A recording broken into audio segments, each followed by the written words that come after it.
इस समय हमारे साथ हैं एनएसी के मेंबर भागीरथ सिंह जी। आइए उनसे बात करते हैं चुनावों के सिलसिले में कि क्या कुछ माहौल छा रहा है चुनाव के अंदर इस समय राजस्थान विश्वविद्यालय में।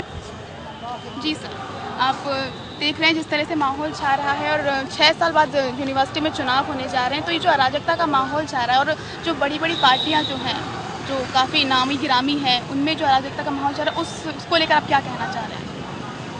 विश्वविद्यालय में अभी अराजकता का माहौल तो नहीं कह सकते, एक तरह उत्साह है छात्रों में, अराजकता नहीं है। छात्रों 6 साल बाद चुनाव हो रहे हैं तो निश्चित रूप से छात्रों में उत्साह होगा। अभी ऐसी कोई घटना भी नहीं हुई जहां पर अराजकता है। 2 दिन पहले विश्वविद्यालय के अंदर और पूरे जयपुर शहर में जो देखा गया उसको आप उत्साह तो नहीं बोल सकते हैं, वो तो अराजकता का माहौल ही कहा जाएगा।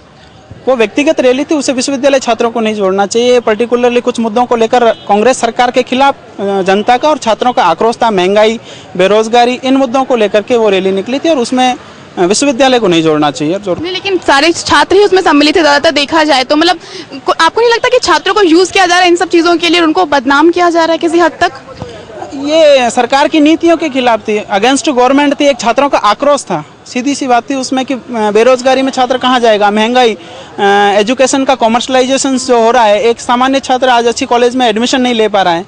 ऐसी स्थिति में सरकार कोई भी ठोस कदम नहीं उठा रही है। इस स्थिति में छात्रों का आक्रोश होना एक वाजिब बात है, इसमें अराजकता जैसा कोई विषय नहीं है। इस बार हो रहे चुनावों को लेकर क्या तैयारियां, किस तरह से माहौल को आप व्यवस्थित रख पाएंगे, क्या प्रबंधन है उसके लिए? विद्यार्थी परिषद की शुरू से ही मांग रही है क्लीन कैंपस, शांतिपूर्ण चुनाव, पार्टी पॉलिटिक्स से दूर रहना। विद्यार्थी परिषद एक शुद्ध रूप से छात्रों का संगठन है, हम किसी पार्टी से अटैच नहीं है। इसमें टिकट फाइनल करने में भी हमने कार्यकर्ता को तवज्जो दी है, यानी कार्यकर्ता आधारित जो पार्टी है वो विद्यार्थी परिषद एक संगठन है।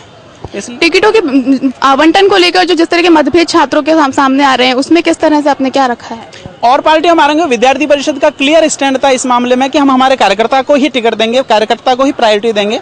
और ऐसे में हमने मनीष यादव जो हमारा पिछले साल इकाई अध्यक्ष रहा है, वर्षों तक काम किया है, ऑर्गेनाइजेशन को 5 साल तक उसने कैंपस में रिप्रेजेंट किया है, ऐसे ही व्यक्ति को हमने टिकट दिया। वो हमारा कार्यकर्ता है 5 साल से, इसलिए हमने उसी को प्रायोरिटी दी। हमने जातिगत आधार, पार्टी पॉलिटिक्स, किसी का दबाव, किसी का प्रेशर नहीं स्वीकारते हुए एक कार्यकर्ता को वरीयता देकर इस बार हमने उसको टिकट दिया है।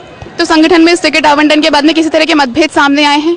किसी प्रकार का कोई मतभेद नहीं है। सामूहिक रूप से चर्चा करके, विद्यार्थी परिषद की एक विशेषता रही है, हम टीम स्पिरिट को लेकर काम करने वाले लोग हैं, तो सामूहिकता में हमारा निर्णय होता है। हमने जो भी निर्णय लिया वो सामूहिकता में लिया, सारी टीम ने बैठकर डिसाइड किया और हमारे जो कार्यकर्ता है जो टिकट मांगने के दावेदार भी थे उन सब की सहमति से ही ये टिकट फाइनल हुआ। इसलिए किसी प्रकार का कोई मतभेद अभी हमारे सामने उभर कर नहीं आया। सब लोग नॉमिनेशन भरने में भी साथ दिखाई दे रहे हैं, एक साथ सब लोग आए हैं।